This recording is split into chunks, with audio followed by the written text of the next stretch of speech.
Sir देखे थे आपका एक वीडियो में, आप बोले थे कि मनीष कश्यप के रैली से मनीष को फायदा हो। बीजेपी की रैली निकली और बीजेपी के एक कार्यकर्ता शहीद हो गए, मर गए।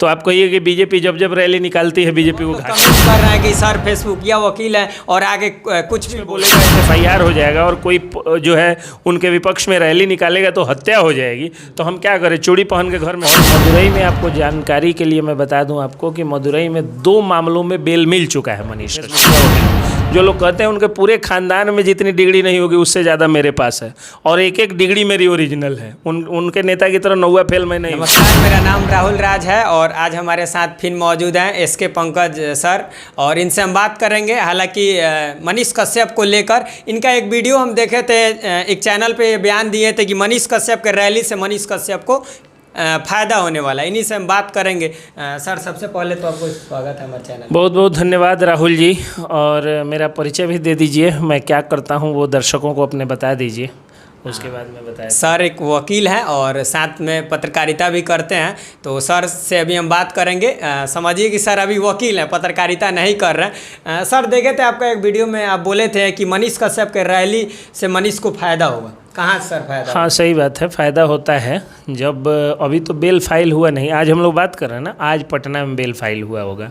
और मदुरई में आपको जानकारी के लिए मैं बता दूं आपको कि मदुरई में 2 मामलों में बेल मिल चुका है मनीष कश्यप को। तो जब बेल प्रेयर किया जाता है तो bail is a discretion of the court, यानी यह कोर्ट का विशेषाधिकार होता है कि कोर्ट जिसको चाहे बेल दे, जिसको चाहे नहीं दे, यानी कोर्ट को पूरा एक अधिकार मिला हुआ है। मतलब कानून ऐसा कुछ नहीं है कि इस मामले में बेल देना ही है, इस मामले में नहीं देना है। बेलेबल नॉन बेलेबल होता है, लेकिन जब नॉन बेलेबल सेक्शंस में केस लॉज होता है, FIR या कंप्लेंट लॉज होता है, तो उस समय कोर्ट को एक अधिकार हो जाता है कि कोर्ट चाहे तो पूरा ट्रायल तक व्यक्ति को जेल में रख दे। मनीष कश्यप की जब भी रैली निकलती है तो घाटा होता है। ये वही कायर लोग कहते हैं, ये मैं बता रहा हूँ, ये वही कायर लोग कहते हैं जो खुद तो डरे हुए हैं और दूसरों को भी डराते हैं। अब कुछ दिन बाद, अब मान लीजिए कि बीजेपी की रैली निकली और बीजेपी के एक कार्यकर्ता शहीद हो गए, मर गए।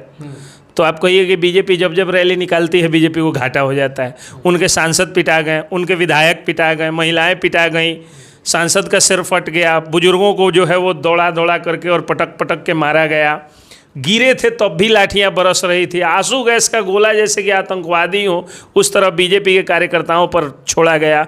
अब कोई कहे कि हाँ बीजेपी की रैली जब जब निकलती है तो घाटा होता है। ये सब बात जो है ना, ये वही लोग बोलते हैं जो लोग चाहते ही नहीं है कि मनीष कश्यप की चर्चा हो। देखिए, एक मनीष कश्यप ऐसा नाम है जिस नाम के आने के बाद, यानी जेल जाने के बाद, नया कोई भी व्यक्ति नेतागिरी में नहीं उभर रहा है, नया कोई भी समाजसेवी का चोला पहना हुआ चुनावी पिपासा से जो है वो एकदम ग्रसित व्यक्ति का नाम नहीं हो पा रहा है। कई कार्यकर्ता हैं जो RJD का मतलब कई लोग ऐसे हैं जो कि RJD का झंडा ढो रहे हैं, चमचागिरी कर रहे हैं, लेकिन उनको कोई नहीं सुन रहा है। तो ये सब लोग डराते हैं कि मनीष कश्यप के पक्ष में बोलोगे तो जेल चले जाओगे, पक्ष में बोल रहा है उसके ऊपर तो FIR हो ही जा रहा है। तो ये सरकार से लड़ने की चीज़ है ना। अगर मान लीजिए कोई पक्ष में बोलेगा FIR हो जाएगा और कोई जो है उनके विपक्ष में रैली निकालेगा तो हत्या हो जाएगी, तो हम क्या करें, चूड़ी पहन के घर में बैठ जाएं? या फिर जो है वो हम, मतलब क्या आप चाहते हैं क्या? मतलब चूड़ी पहनने वाली देश में रानी लक्ष्मीबाई ने जो है अंग्रेज़ों के चक्के छुड़ा दिए थे, आप क्या चाहते हैं हम लोग कौन सा चूड़ी पहन लें? तो ये कायरों वाली भाषा जो है वो कायर बनाने वाली बात वही लोग करते हैं जिनको पसंद नहीं है कि मनीष कश्यप का नाम उभरे। और मनीष कश्यप का नाम अब उस चमकते हुए सितारा की तरह है जो खुद तो चमक ही रहा है, साथ साथ उसके नाम से बहुत सारे लोग चमक रहे हैं। उसमें मैं भी हूँ, आप भी हैं, बहुत सारे लोग। एक सवाल मेरा रहेगा सर, हालांकि आप बुरा मत मानिएगा, बहुत लोग कमेंट कर रहे हैं कि सर फेसबुक या वकील है और आगे कुछ भी बोल दे रहे हैं। देखिए, मैं बता रहा हूँ, सो समझिए, मैं फेसबुक या वकील या फेसबुक या पत्रकार हूँ, इससे कोई मैटर नहीं है। मैं तो बोलता ही हूँ कि मैं वकील सह पत्रकार हूँ। मैंने पत्रकारिता से PG किया है और मैं एक पत्रकार हूँ। मैं एक रजिस्टर्ड जो है वो चैनल में 5 साल काम किया हूँ और अभी भी देश के सबसे बड़े पत्रकारिता संगठनों का एक कानूनी सलाहकार भी हूँ। और फेसबुक, यूट्यूब पर मेरे चैनल है और उस चैनल को जिम्मेदारी से चलाने के लिए मैंने पत्रकारिता की डिग्री भी ले रखी है। तो अगर कोई आदमी ये कह रहा है कि सर जो है वो फेसबुकिया वकील हैं, फेसबुकिया पत्रकार हैं और मोतिहारी के कोर्ट वाले वकील हैं, तो ये तो भाई निश्चित रूप से हम हैं। ये तो खुशी मनीष कश्यप के रैली से मनीष को फायदा होने वाला है। ये तो खुशी की बात है। पहले व्यक्तिगत सवाल का आप जवाब ले लीजिए। तो ये तो खुशी की बात है कि मैं जो हूँ वो मतलब कि मैं मोतिहारी कोर्ट का हूँ। कई लोग तो ये कहेंगे क्या बोलेंगी तो ये एक लोअर कोर्ट के वकील हैं। तो भाई सही बात है, हम कहाँ करें कि हम हाई कोर्ट में प्रैक्टिस करते हैं, सुप्रीम कोर्ट में प्रैक्टिस करते हैं, ये तो मैं नहीं कह रहा हूँ। तो वही सारी बात है। दूसरी चीज़ कि ये जो बात है कि हाँ मैंने फेसबुक पर आकर के जो लोगों को मैं अक्सर बताते रहता हूँ, तो मेरा प्रोफेशन है। मैं 2 पेशे में हूँ, एक पेशे में नहीं हूँ, और दोनों पेशे में भगवान की कृपा से मैं नंबर 1 पे हूँ अपने उम्र, अनुभव और आयु के अनुसार। मतलब पूरे बिहार में रजिस्टर्ड वो जो है एक यूनिवर्सिटी से पत्रकारिता की डिग्री लेकर के और पत्रकार लोग जो बोलते हैं उसमें नंबर 1 पे मुझे लाइक, शेयर और व्यू किया जाता है। और अपने उम्र और ओहदे और जितना दिन से मैं प्रैक्टिस करता हूँ उतना दिन में अपने कोर्ट में सबसे ज़्यादा केस भी लड़ता हूँ और सबसे रेगुलर हूँ। आज तक सिंगल डे मैं 20 सालों में जिस क्षेत्र में भी रहा, ना मैं एक दिन एब्सेंट हुआ हूँ और ना एक दिन भी कम समय दिया हूँ किसी भी पेशे में। दोनों पेशे के साथ मैं बराबर से जो है वो न्याय करता हूँ और न्याय प्राप्त करता हूँ। तो एक तो व्यक्तिगत। दूसरी जो बात आपने कही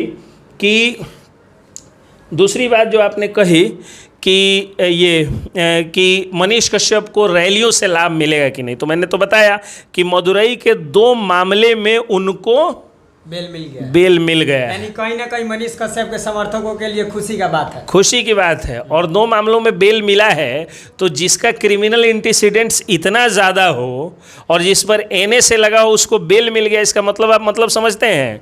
इसका मतलब है कि कोर्ट ने माना और जाना है कि यह व्यक्ति इतना ज़्यादा जो है प्रोमिनेंट फिगर है कि इसके प्रोमिनेंस का लोहा जो है वो लोग मान रहे हैं और इसके प्रोमिनेंस को लोग कहीं ना कहीं जस्टिफाई कर रहे हैं। तो मैंने कहा कि 2 मामलों में जो बेल मिला है वो क्यों मिला है?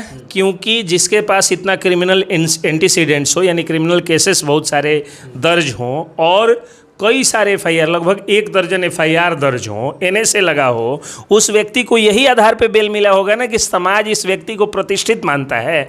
और समाज जिसको प्रतिष्ठित मानता है, जिसका समाज में और देश में, राष्ट्र में, राज्य में आचरण सही होता है, उसी का तो प्रमाण जनता का जो है उसके पक्ष में बोलना, सड़क पर उतरना, रैली करना, धरना प्रदर्शन करना इत्यादि होता है। समझ रहे बात को? बस यही मैटर है। बेतिया कोर्ट ने कहा है क्या, बेतिया कोर्ट ने कहा है क्या कि रैली के कारण, या कहीं से तमिलनाडु के पुलिस ने लेटर लिख करके दिया है क्या कि रैली निकल रहा है इसलिए नहीं भेज रहे हैं? या आरजेडी का जो है बयान आया है, या स्टालिन के पार्टी का बयान आया है, या तमिलनाडु जेल प्रशासन का बयान आया है कि रैली निकल रही है इसलिए नहीं आ रहे हैं?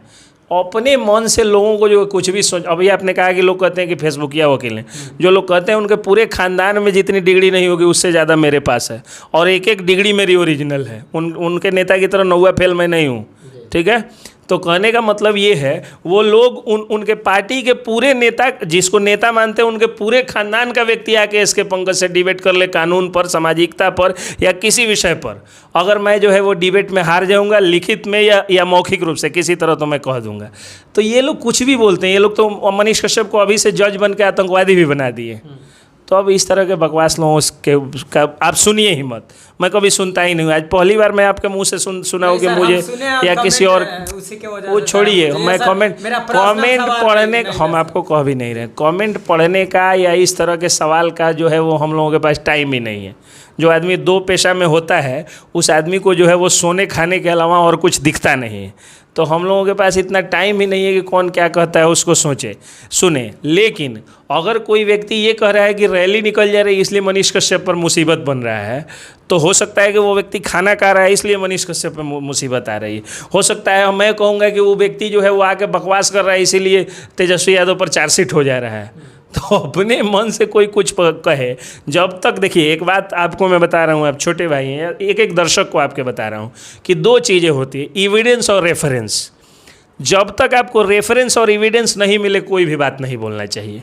मतलब मैं कोई भी बात बिना एविडेंस और रेफरेंस के नहीं बोलता हूं और कानून का मैं अक्षरशः पालन करता हूं। आज मैं जब आ रहा था, आपने आज तक मुझे बिना सीट बेल्ट के गाड़ी में देखा हो? मैं पीछे भी बाइक पर बैठा हूं तो बिना हेलमेट के देखा है? आज तक देखा है आपने? नहीं। अभी अब मैं आया हूं तो आपने देखा है ना कि मैं तो कानून का हम लोग पालन करते हैं और कानून के एक एक चीज़ का पालन करते हैं। तो बिना मतलब कि अब कहीं ये कानून में नहीं लिखा हुआ है कि जिसको रैली जिसके अच्छा पक्ष सर, में एक चीज लिखा हुआ सर, है जब कि भी देखा, रैली जब हो भी या धरना सर प्रदर्शन हो, अगर समाज किसी को प्रोमिनेंट फिगर मानता है, समाज किसी को प्रतिष्ठित मानता है, तो उसका लाभ मिलता है उसको कोर्ट में। ये कानून में लिखा हुआ है, इंडियन एविडेंस एक्ट में लिखा हुआ है।